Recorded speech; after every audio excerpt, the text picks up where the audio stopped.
Welcome to Sadafters with Sonita. In this video, we'll be discussing 10 misleading beliefs about finding a life partner. These are things that our custom, general belief around us, maybe sometimes even religion, plants in our mind, which is unnecessary, which is not true, which is not God's will for us, and at the same time, it is not even practical. It doesn't even work. They may lead to wrong decisions in finding a life partner, unnecessary heartbreak, or unnecessary delays in the process of finding a life partner. If you remove these myths from your mind, from your thought, from your subconscious, you automatically find it easier to find a life partner, and you will get a better life partner at the end of the day. The first misleading belief is the belief that soulmates are found, not created. Most people go through life thinking that at some point they will just meet their soulmate. Soulmates are not found, they are created. That is why you hear many people say that I cannot date my friend. No, that is what makes you to friend zone people while looking for your soulmate. Meet somebody, create a good friendship, create a connection, agree on many great things in life, and the person becomes your soulmate. That is, you grow in love. You don't fall in love. You don't wait to find your soulmate and then fall in love with the person, but you grow in love with somebody to the point that he becomes your soulmate. When you have this mindset that soulmates are found, not made, you will tend to always be looking for a life partner from afar. You neglect those around you. And the thing is, you always be more attracted to new people that you meet than those you already know. And the only reason you are attracted to the new people that you meet is because you don't yet know their weaknesses. You know, when you just meet somebody, they show you their good side, very friendly, very lovely. And most times, people that you even just know but on phone, not on site. Because when you know people on site, you know their weaknesses. You've seen them angry, you've seen them irritated, you've seen them in nasty circumstances and how they behave. But with people that you know only on phone, or you meet only once in a while, you always see them when they are composed, they are organized, they have already planned how they will act in your presence, or maybe when they are over the phone with you. So you tend to feel more attached to them, and then you think that you have found your soulmate finally. That is not your soulmate. In that case, when you get to know them better, maybe when you finally get married to them, you're living in the same house with them, you'll discover that that connection, that love finishes.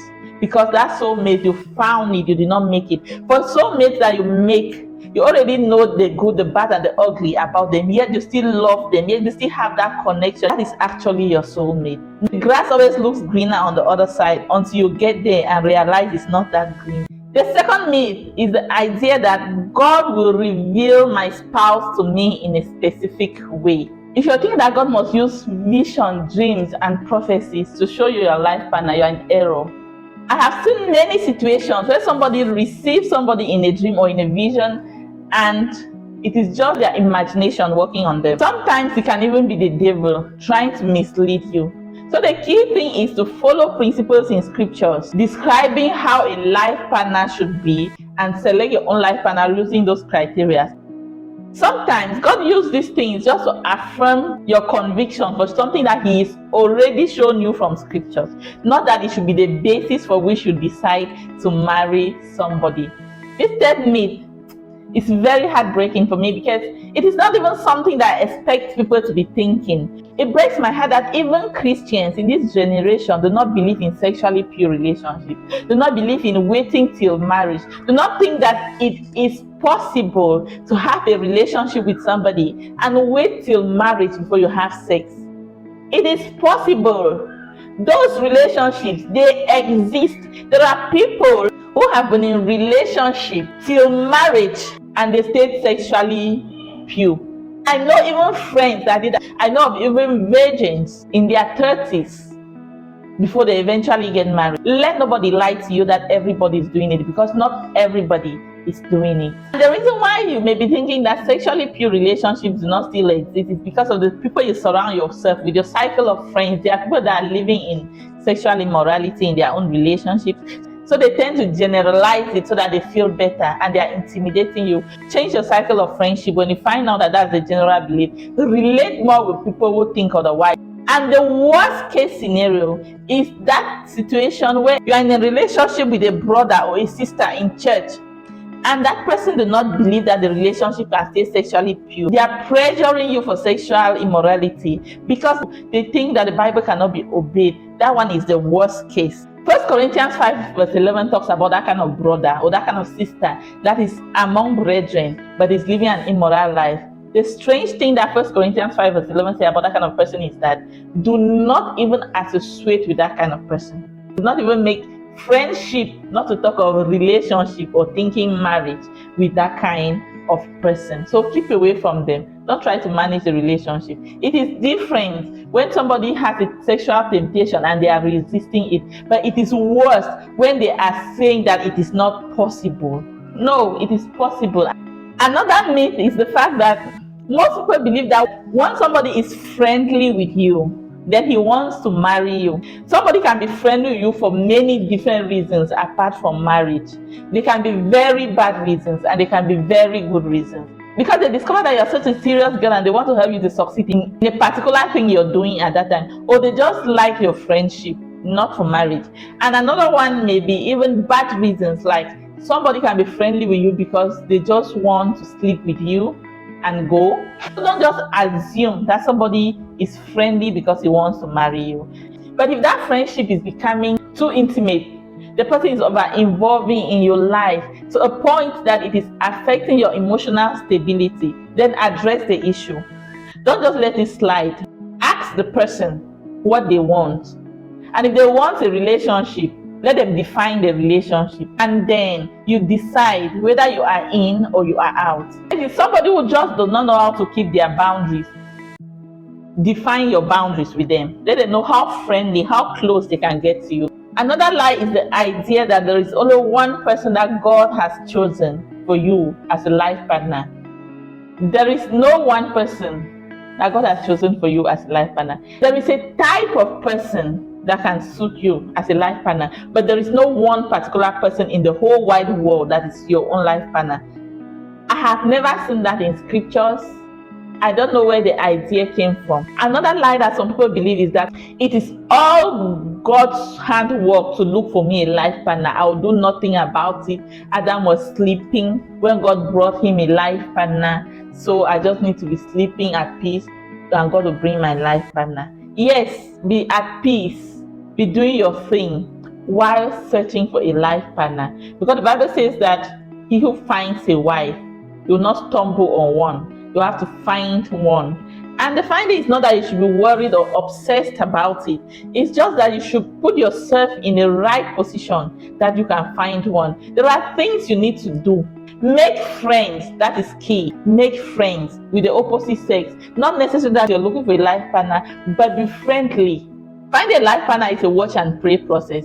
God is very interested in helping you find a life partner, but you must be watching and praying. So they'll be able to receive confirmation from God and His word that you're the one. They should be able to even see you look attractive. Both male and female. Be attractive. Do what you need to do in order to find a life partner while God does His part. The seventh myth is very key.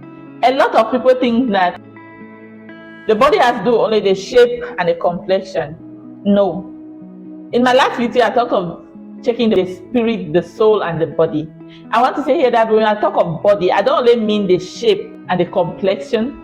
I mean check that and also check the health and also the genotype. I've seen beautiful relationships going bizarre when they discover the genotype later on. As young people, it is good to just do your medical checkups. Know some things about yourself, like your genotype, your health condition. So much so that when the friendship between you and somebody is getting very cordial, you know that level, when somehow you know like this guy is getting too serious, you tell them some kind of things about yourself so that if they want to propose or not, they should be doing that with knowledge. Don't groom a relationship till it is close to marriage before you go and discover health conditions about one another. This eighth myth is very common, especially among Christian young people. It is generally believed that leading on is safe as long as I don't propose or say yes. When I talk of leading on, I mean that situation where you are intentionally building emotions in somebody, not that it is a mistake or it is just your good character that somebody is misinterpreting, but you are intentionally plant thoughts in people's heart, make people fall in love with you unnecessarily when you know that you are not even considering them for marriage. That is bad. And when you do that, you're being selfish. In dating as Christians, you are supposed to consider other people, not just ourselves. They are taking you to be important to them, whereas they are just an option to you. You can dump them at any time, and you think it is safe as long as you have not officially opened your mouth and proposed. I keep telling girls, don't think that he loves you except he proposed, but that does not give the guys the right to be doing anyhow as long as they have not proposed. No, it is wrong. It is selfish, it is wicked, and it is defrauding, which the Bible forbids. That ladies also lead on guys. A young man will propose marriage to you, and you think it is safe to keep him year in, year out waiting. As long as you have not said yes, you don't owe him anything, but he is still under your chains. Ladies, if you know you don't love a guy, don't keep him waiting for nothing. Tell him no, and tell him very clearly. Tell him in words and in actions, because before a responsible young man moves on to you to ask for marriage, he has already processed in his mind that he wants you. And so you need to say the no, though politely, but say it concisely enough for him to know that you mean it. Please, ladies and gentlemen, we don't want a situation where on your wedding, instead of everybody to be rejoicing, some people will be casting curses on you, that you break their heart, you let them on, you kept them waiting. No, do not do that. In fact, if you find out that maybe consciously or unconsciously you have been leading somebody on, clarify the air. That's what responsible people do. They take responsibility of their intentional and unintentional actions. If you want to be in somebody's life, be there in words and in action. If you don't want to be there, withdraw. When somebody is having an emotional issue related to you, and you're not ready to be available for that person, sometimes the best gift you can give the person is your absence from their life. This ninth myth is rather funny. Mostly the girls, they'll always be like, I don't like to marry a pastor. I don't like to marry a pastor. They act like marrying a pastor is different from marrying somebody from a different job.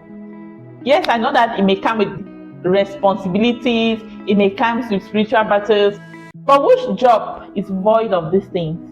My sister, go and marry some other person and you still do not stand firm in your faith to pray for your husband, and see how the devil will bring him down in a minute. A man's commitment to his family is not as a result of his job. It's as a result of the priority he places on the family. When you're looking for a life partner, be looking for the person, not for the kind of job he does first.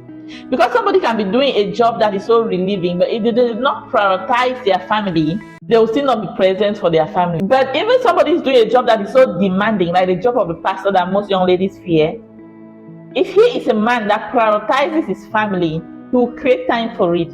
So it's not about the man's job, it's about the priority that he places on the family. Look at the person and his value for family, not necessarily just the job. The last but not the least myth is the idea that we must be from the same tribe or we must be from the same church. I know there are valid reasons why people think so. They say, okay, we need to speak the same language, from the same tribe, maybe from the same church. We need to have the same doctrine so that we don't have disagreements and so on. It makes sense. But in the world of now, these things are becoming unnecessary because we now live in a global village. Somebody can be in a particular church, but 80% of his Christian life and influence is not even coming from the church. It's coming from a particular preacher on social media. It's coming from a particular interdenominational ministry outside the church. It's coming from a TV program that they follow on a weekly basis. So before you quickly conclude that, oh, he's not from my church, I cannot marry him, what I encourage you to check is, do this person meet the biblical criteria of a life partner for me? Can we agree on some key doctrines that matter for me? And for the issue of village, it totally does not make sense anymore. We now live in a global village. Some people even are born till they die, they will never go to their village.